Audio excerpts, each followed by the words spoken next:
Çok mantıklı değil mi? 88'de Londra'nın bataklık dolu sokaklarında suçluların kol gezdiği Whitechapel bölgesinde bir cinayet diğer tüm suçluları gölgede bıraktı. Cinayet zanlısı öldürmek için Bu arada Jojo'da vardı değil mi karındaşı? Vardı lan ilk Jojo Part nedeni 1'de. olmayan deli bir 1800'lerde adamdı. bunu Daha yapıyorlarmış sonra işte. Karındeşen Jack olarak anılmaya başlandı ve adı en meşhur katillerin başında yer aldı. Birçok kişi Karındeşen Jack'in standart olarak 5 kişiyi öldürdüğünü düşünse de bazıları bu sayının 11'e kadar çıktığına inanıyor. Whitechapel bölgesindeki birçok kadın hayatını geçindirebilmek adına fahişeliğe başvurmak zorunda kaldığı için genel olarak kurbanlarının 5'i de hayat kadınıydı. Tüm bu cinayetler devam ederken genel nüfus arasında okuryazarlığın oranı da artıyordu. Cinayetler gazetelere yansıdı ve halk bu cinayetlerden büyük ölçüde etkilendi. En sonunda halk Ama katili öyle. yakalamaya yönelik başarısız girişimleri o kadar üzüldü ki polis komiseri Oğlum o zamanlarda nasıl yakalıyorlarmış ki insanları? Kamera yok, bir şey yok. Surveillance sistemleri bok gibi.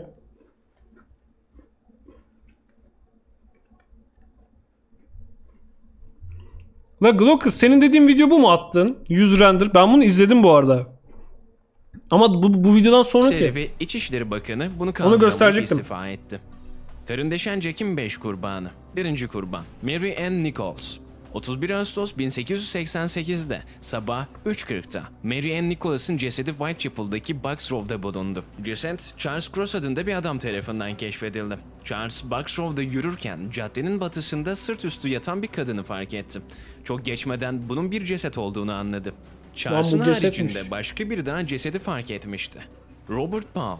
Bu iki kişi cesede yaklaştı ve polisin gelmelerini beklediler. Mary Ann Nichols sırt üstü yatıyordu. Boğazı kesilmişti, parçalanmıştı. Her tarafa bak. oluk oluk kan akıyordu ve bağırsakları deşilmişti. Yetkililer geldiğinde sadece yarım saattir ölü olduğu ortaya çıktı. Yani Charles cesedi ilk gördüğünde katil muhtemelen burunlarının dibindeydi. Ama katil çoktan kaçmıştı. İkinci kurban Annie Chapman. Bisküvi 8 yiyorum Eylül ya. 1888'de Annie Chapman'ın cesedi 29 Hanbury Caddesi'nde bulundu. Cesedi 29 Hanbury Caddesi binasının yaşlı bir sakin olan John Davis adında bir adam tarafından bulundu. Boğazı kesilmişti ve rahminin tamamı katil tarafından alınmıştı. Bu da durumun vahşetini arttırıyordu. George Baxter Phillips o sırada tümen polis cerrahı olarak görev yapıyordu. Dediğine göre katil Annie Chapman'ın rahminin çıkarılmasında o kadar titiz çalışmıştı ki kendisi bir cerrah olabilirdi, bilgili bir insandı. Elini kolunu sallayıp sadece nefretin tüküren biri O zamanlar her yer siyah beyazmış bir de değil mi? Evet. Evet, siyah beyaz görüyormuş insanlar full. olamazdı. İşte bu ele geçirilen ilk ipucuydu. Ayın ilerleyen zamanlarında 27 Eylül 1888'de Merkezi Haber Ajansı göz önünde olan katilden bir mektup aldı. Sevgili patron, sürekli polisin beni yakaladığına dair haberler alıyorum ama beni henüz çözebilmiş değiller. Akıllı görünmeye çalışmaları ve doğru iz üzerinde oldukları hakkında konuşmaları beni güldürdü. Kadife önlük hakkındaki espri beni gerçekten kendime getirdi. Fahişelerin peşindeyim ve yakalanana kadar onları deşmekten durmayacağım. Son iş çok büyük olaydı. Kadına bağırabilmesi için hiç fırsat vermedim. Beni şimdi nasıl yakalayabilirler ki? İşimi seviyorum ve yeniden başlamak istiyorum. Yakında yeni küçük oyunlarımla benden tekrar haber alacaksınız. Son yaptığım işte o kırmızı şeyden bir kök birası şişesine koyup saklamıştım. Onunla yazacaktım ama yapışkan gibi sertleşti ve kullanamıyorum. Kırmızı mürekkep yeterince iyi. Bir dahaki sefer kadının kulaklarını koparıp polislere göndermeliyim ki gönlünüzü alayım. Olur mu? Bu mektubu ben biraz daha çalışana ve planımı hiç çekinmeden uygulayana kadar saklayın.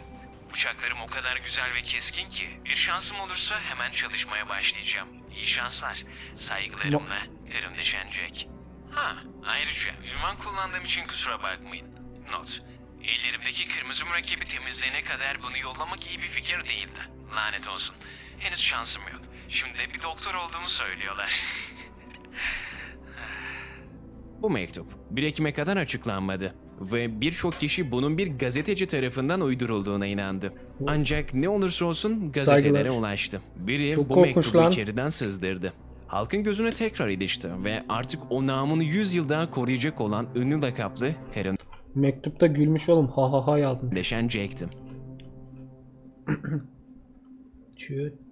Üçüncü kurban Elizabeth Stride. 3 gün sonra 30 Eylül sabah saat Ama bayağı seri bu arada kesmiş ha, böyle 2-3 gün aralıklı falan. Bir de Elizabeth Stride'ın cesedi Louis Diemschus adında bir adam tarafından Berner Caddesi'nde bulundu. Elizabeth'in ise diğer kurbanlara nazaran sadece boğazı kesilmişti. Bu yüzden de görgü tanığı olacağından dolayı karın deşen Jack'in hızlı bir işlem yaptığını burada düşündüler. Hatta birçok insan bunun karın deşen Jack olup olmadığını sorguladı. Allah Çünkü Allah. boğazı oldukça aceleyle kesilmişti ve hiç karın deşen Jack'in tarzında değildi. Yaptığı diğer küçük numaralardan hiçbiri yoktu. Sanki acil bir durumda koşarak kaçmak zorunda kalmış gibiydi. Ama işler Acele burada kesmiş. ilginçleşiyor. Çünkü Elizabeth Stride'ın bulunmasından sadece 45 dakika sonra bir ceset daha bulundu.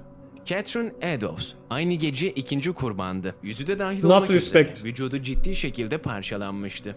Rahmi ve sol böbreği alınmıştı. Polis ise bu vakadaki en iyi ipuçlarından birini bu bölgede elde edecekti. Catherine Eddowes'un önlüğünün bir Çok parçası garip lan. direkt olarak sokaktaydı. Sıfır Örnek, respect. Alfred Long tarafından Eddowes cinayeti bölgesinin doğusundaki bir caddede keşfedildi. Goldstone Caddesi yakınlarında bir apartmanın girişindeydi. Bu önlüğün yanında tebeşirle "Cuvlar hiçbir şey için suçlanmayacaklar" yazan bir mesaj yazılmıştı. Bu mesajın ise bir amacı vardı. Bölgede yaygın olarak Yahudi düşmanlığının bir işaretiydi bu. Daha sonra polis departmanına 1 Ekim tarihli bir mektup geldi. Aynı el yazısı vardı. Bir kartpostal yollanmıştı ve kişi karın deşen Cuğlar mı? Jack olduğunu Tamam, bu olabilir.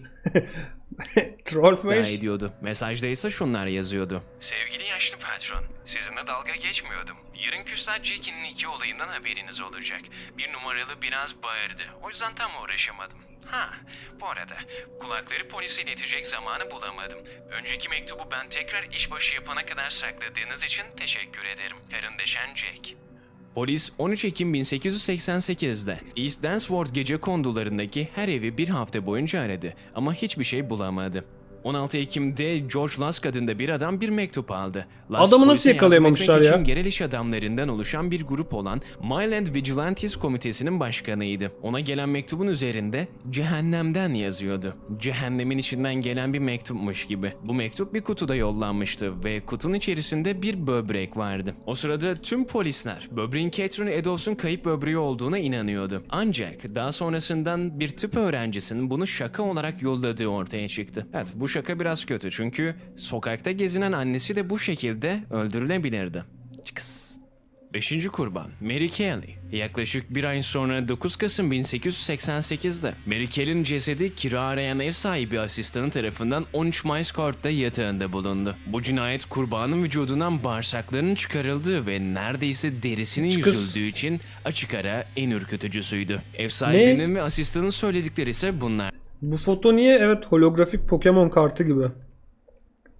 Allah affetsin ama öyle değil. Gördüğümüz manzara aklımdan çıkmıyor.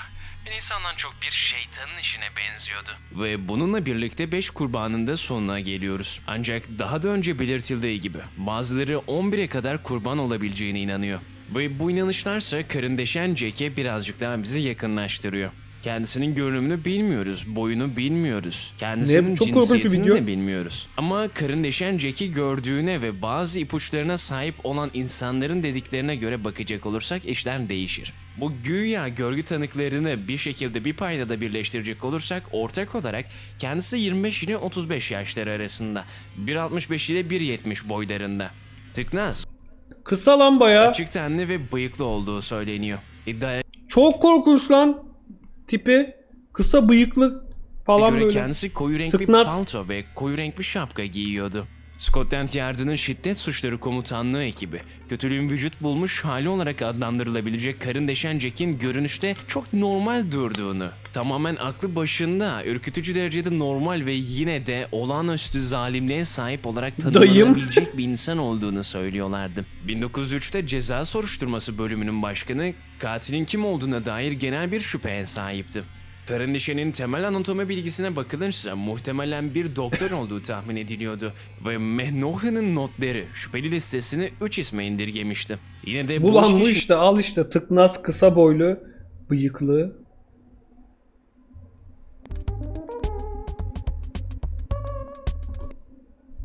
karın deşen Jack olduğu net bir şekilde söylenemediğinden dolayı bu listenin tam halini 8 kişi inceleyeceğiz.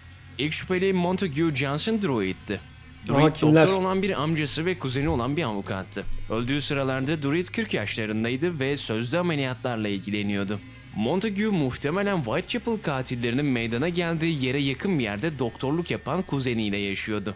Ayrıca ilk cinayetten yaklaşık bir ay önce Montague'nun annesinin delirdiği ve Montague'nun bir notta kendisinin de delirmekte olduğunu yazdığı görülüyor. McNaughton notlarına şunları da ekliyor. Özel bilgilere göre kendi ailesinin bu adamın Whitechapel katili olduğundan şüphelendiklerine dair çok az şüphem var. Onun cinsel açıdan deli olduğu da iddia edildi. Özellikle de son Cinsel cinayetten açıdan deli sonra mi? Montague ortadan kayboluyor. Ancak son cinayetten sonraki 4 hafta içinde ölü bulunuyor. Cesedi 3 Aralık 1888'de Thames Nehri'nde yüzerken bulunuyor. İkinci şüpheli Rus doktor ve suçlu Michael Ostrog'du. Ostrog cinayet eğilimleri nedeniyle daha önce akıl hastanesine kaldırılmıştı. McNaughton, Ostrog'un cinayetler sırasında nerede olduğuna dair güçlü bir kanıt bulamadığını söyledi. Sonunda yeterli kanıt olmadığı için mahkum edilemedi. Üçüncü şüpheli, son cinayetten Kimse sonra katil olarak 1889 yakalanmamış. yılında bir müddet akıl hastanesinde bulunan Polonyalı ve Yahudi olan Whitechapel sakini Aaron Kozmonski'ydi. Kozminski, 1919 yılındaki ölümüne kadar akıl hastanesinde Deli kalacaktı. seksüel. Kozminski, kadınlara özellikle de fahişelere karşı nefretiyle biliniyordu. Özellikle de bu kişi karın deşen Jack'in çifte cinayet işlediği gecede polise verilen bilgilerle uyuşuyordu. adam Görünüşü ya. birebir aynıydı. Ayrıca Bu adam Kozminski oğlum. son zamanlarda çıkan Name and the Jack the Ripper adlı bir kitapta da yer alıyor. Böylelikle de yeni çıkan bu kitapla beraber ismi daha da ünleniyor. Bu Günümüzde adamın- yazılan bu kitapta Russell Edwards bir açık arttırmada satın alınan bir şanın Kozminski'nin katil olduğunu kanıtlayan bir DNA Bunların adı Jack değil. içerdiğini iddia Doğru o zaman. Hiçbiri değil oğlum. Adı Jack olan varsa odur büyük ihtimalle. Değil mi? ediyor. İyi yayınlar. Charles 4. kurban olan YouTube'da oyunlardan vesaire ikonik eşyaları epoksi ile tasarlıyorum. Oh, Sizden shit. ve Cihat'ten yorum ve eleştiri yapmanızı çok isterim. www.youtube.com/watch Dur oğlum dur. Bu yani normalde reklam linklerine bakmıyorum da ilginç bir şey yapıyormuş chat. Epoxy'den oyun karakterlerini falan yapıyormuş. Catherine Eddowes'un cinayet Bakabiliriz. mahallinde bulunan şan olmasının Forbidden verdiği etkiyle Worlds. satın alınıyor. Bundan Türkçe rap değil ya. Türkçe rap ve abi edit yaptım izler misin olmadığı sürece açayım. sonra yani. ise Edwards, Liverpool John Monash Üniversitesi'ndeki moleküler biyologdan bir yardım alıyor. Biyologsa şanda bazı incelemeler yapıyor. Jack takma isim bence mi? Hayır oğlum adam niye takma isim bak. Karın deşen Jack diyor anladın mı? Karın deşen onun lakabı o. Jack de adamın ismi. Mesela ben karın deşsem bana sen karın deşsen Ahmet der misin? Karın deşen Kaan dersin. Adamın adı da Jack ki karın deşen ekliyorlar. O yüzden bu adam değil. Çünkü adı Jack değil. Özellikle de Eddowes'un soyundan gelen Yes. birkaç kişiyle beraber deney yaptıktan sonra kanın Eddowes'la Asıl ismi Ripper. Ha Jack the Ripper. Jack lakabı yani.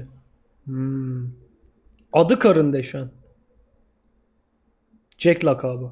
Olabilir bağlantılı öyle. olduğunu açıklıyor. Asıl ismi The. Ayrıca şanda Mümkün. sperm var. Kozminski'nin akrabalarıyla Jonathan gibi bağlantılı hamamla bir çakcan ağzına dalgaya vereceksin nölce. olduğunu da ortaya sürüyorlar. İşte Lord'un bu oğlu. kanıtlarla Zaten. beraber de Edwards da dahil olmak üzere birçok gerçek Jack the Ripper'ı bulduğunu söylüyor. Edwards böyle diyor. Bu davanın tarihteki tek adli kanıtına sahibim. Üzerinde 14 yıl çalıştım ve karındeşen Jack'in kim olduğu gizemini kesinlikle çözdük. Sadece bu gizemi sürdürmek isteyen insanlar, inanmayanlar şüphe duyacaktır. İşte bu kadar. Artık onun gerçek yüzünü ortaya çıkardık. Ama Edwards hüsrana uğrayacaktı. Birlikte çalıştığı bilim insanının isimlendirme hatası yapmış olabileceği ortaya çıktı. Özetle bilim insanı hem Shaw'da hem de Eddowes'un Karen Miller adlı akrabasında DNA'da bir mutasyon tespit etti. Bu mutasyon 314.1C olarak adlandırılmıştı. Sadece Ne oluyor? 290 bin kişide bir de bulunuyordu. Ve bu görünürde tam bir eşleşmeydi. Çünkü çok nadirdi. Ama bununla birlikte bu tanımlanmanın yanlış olduğu ortaya çıktı. Ve tanım 314.1C değildi. Avrupa kökenli insanların %99'undan fazlasının paylaştığı bir mutasyondu bu. Ve 315.1C Herkes isimli karın bir deşen mutasyondu. Basitçe anlatmak gerekirse bu DNA doğruysa bu %99 herkes olabilirdi. Bu da nokta atışlı kanıdı tam tersine Nodders. çevirip aslında hiçbir anlamı olmayan bir delile dönüştürüyordu. Özellikle de bu çalışmaları üstlenen bilim insanı Dr. Lohlin'in hiçbir şekilde sorulara cevap vermemesinden dolayı bir kurgu olabileceği açıklandı. Böylelikle de karın deşen Jack gizemi kendisini devam ettirdi. Gelelim dördüncü şüpheliye. Karın deşen Jack'in aslında bir kadın olduğunu düşünenlere. Jack the Ripper'la alakalı hala günümüzde kanıtlar toplamaya çalışan kişiler ona Jill the Ripper adını taktılar. Ve böyle bir teori ortaya attılar. Bu teori iddiaya göre ünlü müfettiş Olabilir. Evelyn'in ön sezisiydi. İşte Evet. bu teori Nasıl o zaman 1.60 tıknaz bıyıklı de oluyor? şöyle bir durum var. Polise önceden erkek olduğunu belirten bir mektup gidiyor. Polisler de katilin erkek olduğunu ve sapık zihniyete sahip olduğunu Polis de buna inandıysa 10 numara scam ya. Polis seksist yani. Karı katil mi olur la demiş büyük ihtimalle. anlıyorlar. Sonra da her yerde katili erkek Polis şey demiş. Adamım dedim mektupta. olarak aramaya başlıyorlar. Böylelikle de kadın katil hiçbir şekilde şüphe uyandırmadan Evet. isterse What iki the sokak fuck, çok ötede komik. birini kesmiş olsun. Polislerin Doğru. yanından sıvışıp geçebilir. Ama Donk, yine de bu adamdı görgü tanıkları la. sürekli olarak bir erkeği gördüğünü söylediğinden dolayı bu teori de He. bir şekilde çürütülüyor. Gelelim 5. şüpheliye. Kraliyet Doğru. komplosu olarak bilinen Prens Albert Victor Christian Edward'a. Kendisi Ya isme bak. cinayetlerin olduğu bölgede sürekli olarak gezinmesiyle, sık sık gezinmesiyle biliniyordu. Daha sonradan kendisi frengiye yakalandı ve bu şekilde de kendisi deliliğe sürüklendi. Ve böylelikle de cinayetleri işlemeye başladığı öne sürüldü.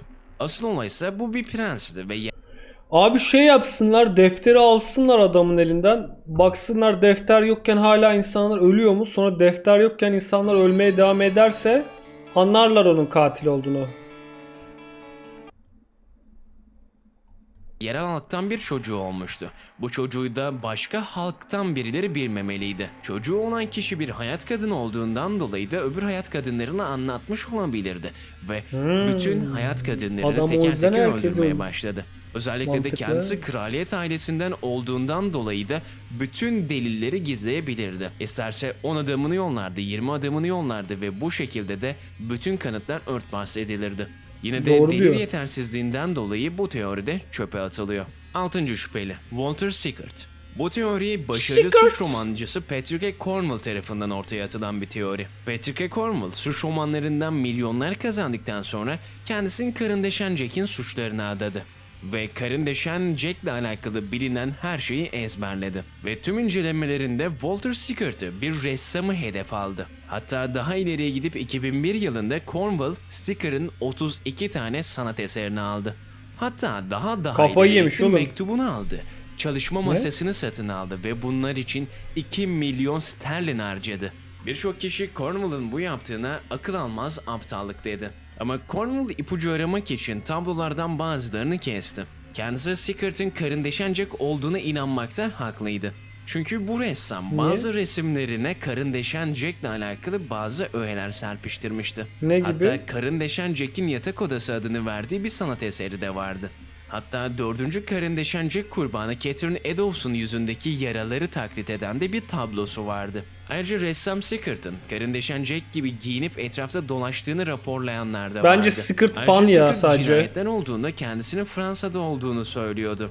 Ama Cornwell araştırmasıyla beraber bunu çürüttü. Kendisi en az 3 cinayet sırasında Londra'daki müzik salonlarının içerisindeydi. Bence fan ama ya sadece. Özellikle de bu davanın Otakusu en olmuş. büyük parçası adli kağıt uzmanı Peter Bower'ın analizi oldu.